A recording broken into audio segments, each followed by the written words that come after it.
Hello my friends, again we have some of the great news coming, for example from Crimea. On your screens you may see the last selfie of this B-12 Russian surveillance airplane, which was captured by Ukrainian drone controlled by primary unit, one of the most effective drone operation units in the Ukrainian army if we speak about long-range strikes. And I can tell you a lot, not just about this airplane, by the way, two of those were captured, but also the place, this airfield. It is Kacha, not far away from Sevastopol, where I was born. I know Kacha airfield very well. I even used to walk there in the field when I was really young. But let's watch this video at first. During this attack, again Russia lost one Mi-8 helicopter, and Kacha is the place or the base for the Russian helicopters, as well as those B-12 airplanes. Also the military transport aircraft like Antonov 26 are based there.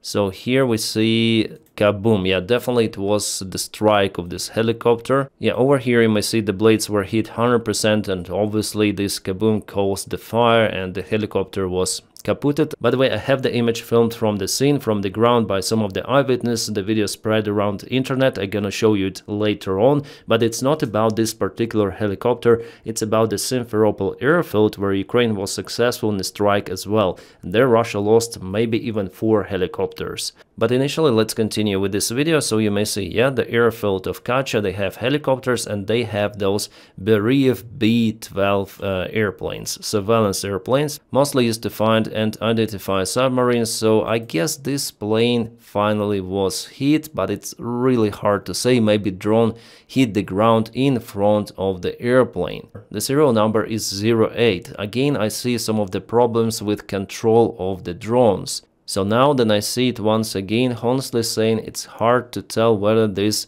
was a successful strike really. I think it's the zoomed in image here. Well, maybe they hit this airplane, but obviously this airplane is disabled, because even if you hit close to the ground, all of the shrapnel and debris, it penetrates the airplane, so airplane is no-go for long time, maybe forever. It is made out of alloy, and this particular aircraft has also wooden parts. Yeah, it's like a flying boat, it may land on water. And that's the other one. Well, here it was a precise strike. You may see it here.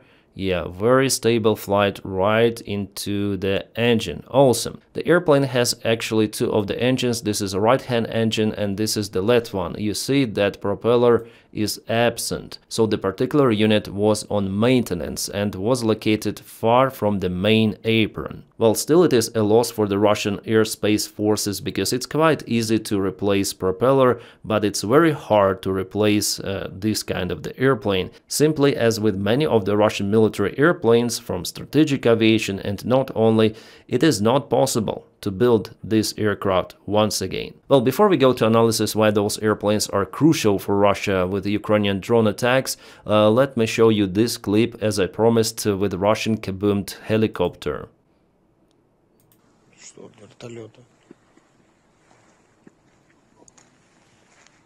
Yeah, sorry for the watermark. You may see nothing remained. Yeah, it burned down. The other one is okay. This one is kaputted. Some debris are lying, he says.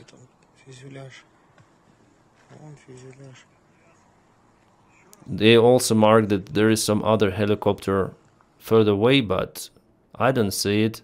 Especially in this video, yeah, with this camera it's hard to tell. Well, at least one helicopter is flatlined successfully. We also have the satellite image confirmation about the other helicopter. Well, Ukrainian military intelligence report about 4 kaputted Russian helicopters in Simferopol only. Plus now we have a new video confirmation, I guess from Kacha, because it's the main base for Russian B-12 airplanes. Plus it is the base for the Russian helicopters, so Russia lost 1 more helicopter and at least 1 more airplane. Right, now let me tell you a couple of words about this airplane B-12, kind of the ugly airplane, as you may see. It's kind of old, made in Soviet Union in 1960s, but still it has its own unique feature. It was designed first of all as the patrolling aircraft of the sea, with capabilities to find submarines and ships. It has 2 powerful radars, one on the nose and one on the back, so this aircraft may locate the targets easily. And nowadays, when Ukraine sends the drone boats to Crimea, and those aircraft they are based in Crimea,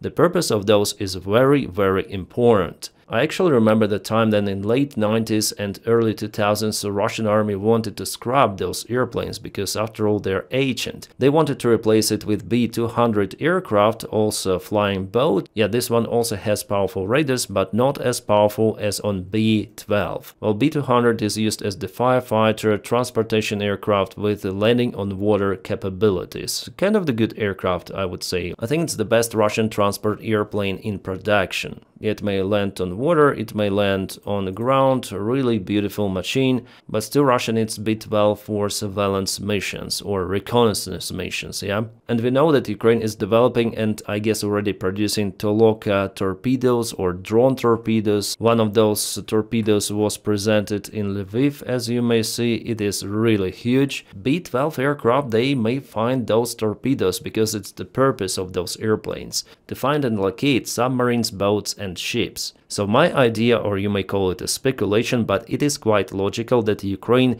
is now aiming towards those airplanes to eliminate the Russian surveillance on water. If you follow my channel and you watch my videos, you already know that Ukraine intensified strikes on Crimean military infrastructure of Russia, targeting the air defense systems and radars, so it's 100% that Ukraine is working to clear the path for long-range drones, maybe even long-range missiles, because we know about Flamingo, yeah? And also now Ukraine started to clear the way for maybe torpedoes, maybe more drone boats, because B-12 is like the same radar just in the sky. So again, for now I cannot prove it because I'm not there in the Ukrainian military command, but we see what is happening, yeah? And we may come out with our own logical conclusions. Maybe the target could be Kerch Bridge, maybe something else, we'll see. But I guess that something big is coming. Well, now about the place where it happened. This is Crimea. Sevastopol is on the south here, and a little bit towards north there is the military airfield of Kacha. An interesting thing about this particular airfield that it was always Russian. I mean, since Ukraine gained independence,